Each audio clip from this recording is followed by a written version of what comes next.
ഞങ്ങളുണ്ടല്ലോ ഒരു മീറ്റിംഗ് കഴിഞ്ഞ് വരുന്ന വഴിയാ ഞങ്ങൾ കറക്റ്റായിട്ട് ഇങ്ങനെ വന്നോണ്ടിരിക്കും. ഇയാളുണ്ടല്ലോ ഒരു ബൈക്ക് കൊണ്ടു ഇങ്ങനെ ഒന്ന് ഇട്ടി ഇടിച്ചത്. ഞങ്ങൾ മുട്ടിച്ചെന്ന് അല്ല ഞാൻ കണ്ടു.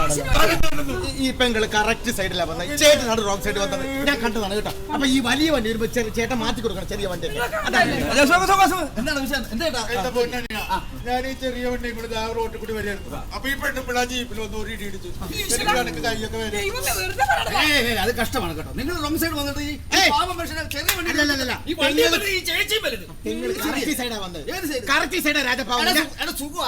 ചെറിയ ഇയാളെ കുഴപ്പമുണ്ടാക്കിയത് ഞാൻ ചായക്കടന്ന് കണ്ടാ നീ പെങ്ങള് കറക്റ്റ് സൈഡ്. പിന്നെ പെണ്ണുങ്ങളെ സൈഡ് പറയുന്നത് പെണ്ണുങ്ങളെ സൈഡ് എന്നോട് പറയുന്നത്.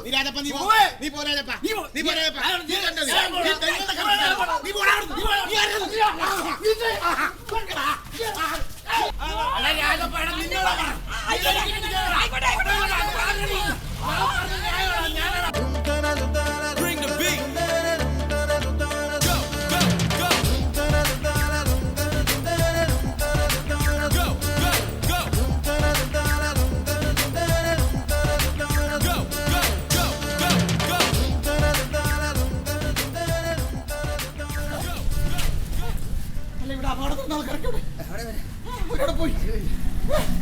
അയ്യോ നമ്മളെന്തിനാണ് അവിടെ കടന്നു വെച്ചത്?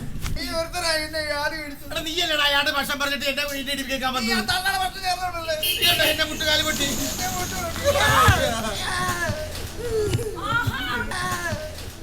സിനിമാറ്റിക് ഡാൻസ് ഒക്കെ കഴിഞ്ഞോ? മറ്റേ ചേച്ചി മറ്റേ ചേട്ടനെവിടെ? അതെ, ആ ചേട്ടനൊക്കെ ഞാനങ്ങ് ഹോസ്പിറ്റലിൽ എത്തിച്ചു. ഞങ്ങൾ തമ്മിലുള്ള പ്രോബ്ലം ഒക്കെ കോംപ്രമൈസ് ചെയ്തു. എന്റെ പൊന്ന് ചേട്ടന്മാരെ, ഇങ്ങനെ ഒരു സന്ദർഭത്തിൽ കിടന്ന് അടി കൂടാതെ സിനിമാറ്റിക് ഡാൻസ് കളിക്കാതെ അവരൊക്കെ ഒന്ന് ഹെൽപ്പ് ചെയ്യാൻ നോക്കിക്കൂടെ? ഇരുന്നോളും, ഞാൻ അനിയാതും പറഞ്ഞു. ഒരു കാറ് ലോറി കൂടി ഇടിച്ച് കാറ് കാറിന്റെ കുഴപ്പമില്ല. അല്ല ലോറിക്കാരന്റെ നീ പോണത് കാറിന്റെ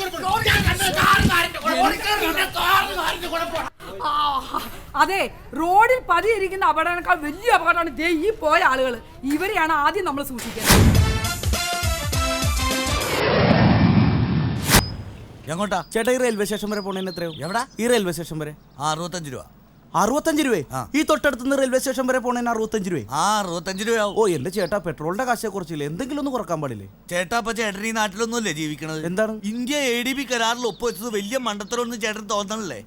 അത് മാത്രമല്ല, നമ്മുടെ രാജ്യം ഇപ്പൊ ഭീകരതയെ പേടിച്ചുകൊണ്ടിരിക്കുകയാണ്. മൊത്തം തീവ്രവാദികളാണ്. അത് മാത്രമല്ല, അമേരിക്കയുടെ ആഗോളവൽക്കരണത്തിനെതിരെ ചേട്ടൻ എന്താ പറയാനുള്ളത്? ഇതൊക്കെ എന്റെ അടുത്ത് പറയണ എന്തിനാണ്? ചേട്ടനോട് എന്തെങ്കിലും പറഞ്ഞ് കാശ് കൂടുതൽ മേടിക്കാനല്ലേ എനിക്ക് പറ്റുള്ളൂ ചേട്ടാ. കാരണം എനിക്കും ജീവിക്കണ്ടേ. ഈ ലഗേജ് റെയിൽവേ സ്റ്റേഷൻ വരെ എത്തിക്കണേന് എത്രയോ? ലഗേജിന് പൈസ ഒന്നും വേണ്ട. ലഗേജ് ഫ്രീ എന്നാ ഈ സാധനം വെച്ചോ, അതിനകത്തൊന്നും കുഴപ്പമില്ല.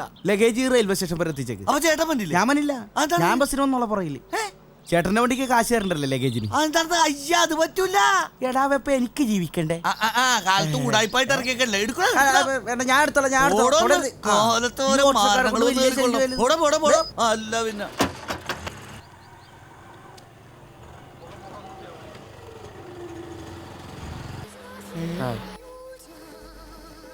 കർത്താവെ, കോളടിച്ചല്ല, ജപ്പാൻകാരനല്ല, ഇന്ന് ഇയാളെ ഞാൻ പറ്റിക്കും.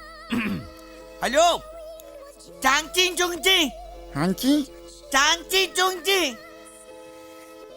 കർത്താവെ, ഗോൾഡ് ഫിൽറ്ററിന് അവരുടെ നാട്ടിൽ ഇങ്ങനെയാണ് പറഞ്ഞത്, ചാങ്ചി ചുങ്ചിന്ന്. അപ്പൊ കാശിനെന്തായിരിക്കും പറഞ്ഞെന്നാവോ? ഒരു പണിയോ ഒരു ഐഡിയ ഉണ്ട്. അയ്യോ, അത് തെറിയായിരുന്നു. ഹലോ, എവിടെയാണ് പോണ്ടത്? എന്താണിത്? എന്റെ ദൈവമേ, ഈ സാധനത്തിനെ കൊണ്ട് ചിറ്റിയല്ലേ. എവിടെ പോണം? മാമന്റെ വീട്ടിൽ പോണം. അങ്ങനെ മലയാളത്തിൽ പറ. എവിടെ പോണം? മാമന്റെ വീട്ടിൽ. മാമന്റെ വീട്ടിൽ. മാമന്റെ വീട്ടിൽ പോകാനുള്ള വഴി അറിയാമോ? മാമന്റെ വീട് വഴി നേരെ പോണം. അങ്ങോട്ട് പോണോ? ഇങ്ങോട്ട് പോണോ? എന്റെ ദൈവമേ, മാമന്റെ വീട്ടിൽ പോണം. പോകാ കേറ്. മാമന്റെ വീട്ടിലല്ലേ? അപ്പാപ്പന്റെ വീട്ടിൽ വരെ ഞാൻ ഉണ്ടാക്കി തരാം. ഇതെന്തു വണ്ടിയാണ് ഇത്? സ്റ്റോപ്പ്, അവിടെ സ്റ്റോപ്പ്. എന്താണ്? അമ്മാവന്റെ വീട്. അയ്യോ, ഇത് എന്റെ അമ്മാവന്റെ വീടല്ല. എന്റെ പൊന്ന് സാഹിബ്, ഇത് എത്രാമത്തെ തവണയാണ് അമ്മാവന്റെ വീട് അതാണെന്ന് പറഞ്ഞ് എന്നെ പറ്റിക്കണത്? എന്താണ് ഈ കാണുന്നത്? എന്താണ്? നിങ്ങളുടെ നാട്ടിലെ വയലുകൾ മുഴുവൻ നികത്തുകയാണല്ലോ. എന്റെ സായിപ്പ്, അത് വയലൊന്നുമല്ല, പിന്നെ? അതാണ് എറണാകുളത്തെ ഏറ്റവും തിരക്കുള്ള MG റോഡ്. അത് ടാർ ചെയ്യണാണ് കാണുന്നത്, അല്ലാണ്ട് വയല് എത്തണമെന്നല്ല. വയല് നികത്തുന്നതല്ലേ? അല്ല. കണ്ടാൽ വയല് പോലുണ്ടല്ലോ. ആ MG റോഡ് കണ്ടാലും വയല് കണ്ടാലും ഒരേപോലെ എന്താ തോന്നുള്ളത്? ആണല്ലേ? ആ അതെ അതെ അതെ.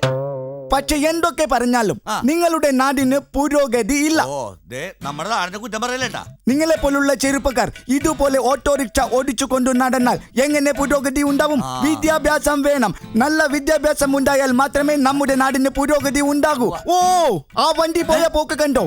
എന്തൊരു സ്പീഡാണ്! എന്താണ്? തീർച്ചയായിട്ടും അതിൽ ജപ്പാന്റെ എഞ്ചിൻ ആയിരിക്കും. ആ അതെ, ജപ്പാന്റെ എഞ്ചിൻ ഉപയോഗിച്ചാലേ അത്രയ്ക്ക് സ്പീഡിൽ പോകാൻ പറ്റൂ. അതാണ് അതിന് അത്ര സ്പീഡിൽ പോയത്. നിങ്ങളൊക്കെ എന്നാണ് ഇനി ജപ്പാന്റെ ടെക്നോളജി ഉപയോഗിക്കുന്നത്? അതെ, ജപ്പാന്റെ ടെക്നോളജി ഒക്കെ അവിടെ നിൽക്കട്ടെ, നമുക്ക് അമ്മാവന്റെ വീട് തപ്പി പോവാ. നിങ്ങളുടെ നാടിന് പുരോഗതി ഇല്ലല്ലോ. എന്താണ് കാരണം? എന്താണ് കാര്യം? പറ. ഞങ്ങളുടെ ജപ്പാനിൽ വന്ന് നിങ്ങൾ നോക്കൂ. ആ. ഞങ്ങളുടെ നാട്ടിൽ ഇലക്ട്രോണിക്സുകൾ, ആ. കമ്പ്യൂട്ടറുകൾ, ഉവ്വ. കൃഷികൾ, അങ്ങനെ എല്ലാം കൊണ്ടും ഞങ്ങളുടെ രാജ്യം ഡെവലപ്പ് ആണ്. ആ നിങ്ങളുടെ നാട്ടിലെ കൃഷി ഇറക്കുമതി ചെയ്യുകയാണ് ഞങ്ങൾ ഇതെല്ലാം. കമ്പ്യൂട്ടറൊക്കെ എല്ലാം ഇറക്കുമതി ചെയ്യുന്നു. ആ ഇവിടുത്തെ ഇന്ത്യയിൽ ഇപ്പോഴത്തെ സെറ്റപ്പ് വെച്ചിട്ടില്ല. ആ. ഇവിടെ ഇറക്കുമതി ചെയ്യണത് എന്താണെന്ന് അറിയാമോ? എന്താണ്? കടാര, കുന്തം, കുറുവടി, AK-47 ബോംബ്. അതൊക്കെയാണ് ഞങ്ങളുടെ നാട്ടിൽ ഇറക്കുമതി ചെയ്തുകൊണ്ടിരിക്കുന്നത്. നിങ്ങളുടെ നാട്ടിൽ വേറെ കമ്പ്യൂട്ടർ അല്ലേ? ഓ മൈ ഗോഡ്, ഭീകരാക്രമണം! അതാണ് ഇന്ത്യയും ജപ്പാനും തമ്മിലുള്ള വ്യത്യാസം. ഓ മൈ ഗോഡ്, എന്ത് ആ പറ്റി? വണ്ടി പോയ സ്പീഡ് കണ്ടോ? ആ സ്പീഡിലാണ് പോയത്. തീർച്ചയായിട്ടും അത് ജപ്പാന്റെ എഞ്ചിൻ ആയിരിക്കും.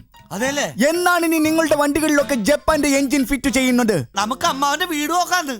അമ്മാവന്റെ വീട് ഇനി ആരോട് ചോദിച്ചാൽ അറിയാൻ പറ്റും? അമ്മാവന്റെ വീട് സായിപ്പ് കേറി ഞാൻ കണ്ടുപിടിച്ചു തരാം. അമ്മാവന്റെ ആരൊക്കെ വീട്. കേറിയതാണ് അമ്മാവന്റെ വീട് അന്വേഷിച്ച് നേരെ അമ്മാവന്റെ ഇരുട്ടായി. കണ്ടുപിടിച്ചിട്ടില്ല. വീട്. എന്ത് കുരിശാണെന്ന് നോക്ക്.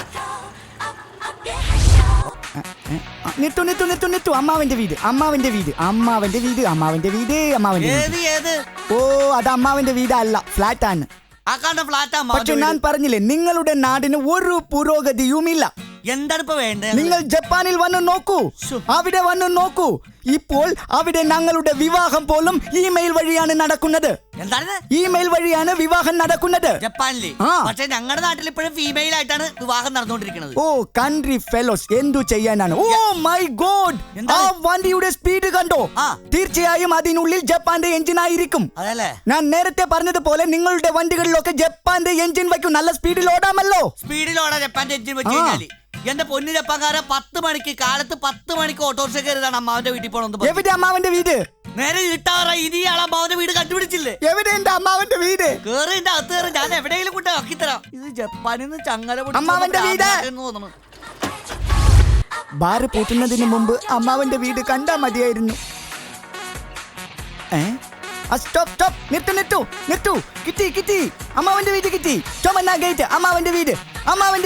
ഹായ്, അമ്മാവന്റെ വീട് കണ്ടുപിടിച്ചു. ഇതാണ് അമ്മാവന്റെ വീട്. Okay, okay, okay, okay. സന്തോഷമുണ്ട്. Thank you very much. Thank you. ഓട്ടോക്കാരാ, ആ. എത്ര രൂപയായി? എന്താണിത്? How many rupees? ദേ മീറ്ററിൽ നോക്കിക്കോ, 2500 രൂപ. ഓ മൈ ഗോഡ്, 2500 ആ. റുപ്പീസ്. അത് കൂടുതലാണ്. ജപ്പാൻകാരൻ വണ്ടി കയറിയപ്പോ തുടങ്ങി പറഞ്ഞല്ലേ, ജപ്പാന്റെ എഞ്ചിൻ വെക്ക്, ജപ്പാന്റെ മെഷീൻ വെക്ക്, ജപ്പാന്റെ മീറ്റർ വെക്കുന്നത്. ആ. ആയിരിക്കണത് ജപ്പാന്റെ മീറ്റർ. അതിന് ഇത്തിരി സ്പീഡ് കൂടും. ഏ?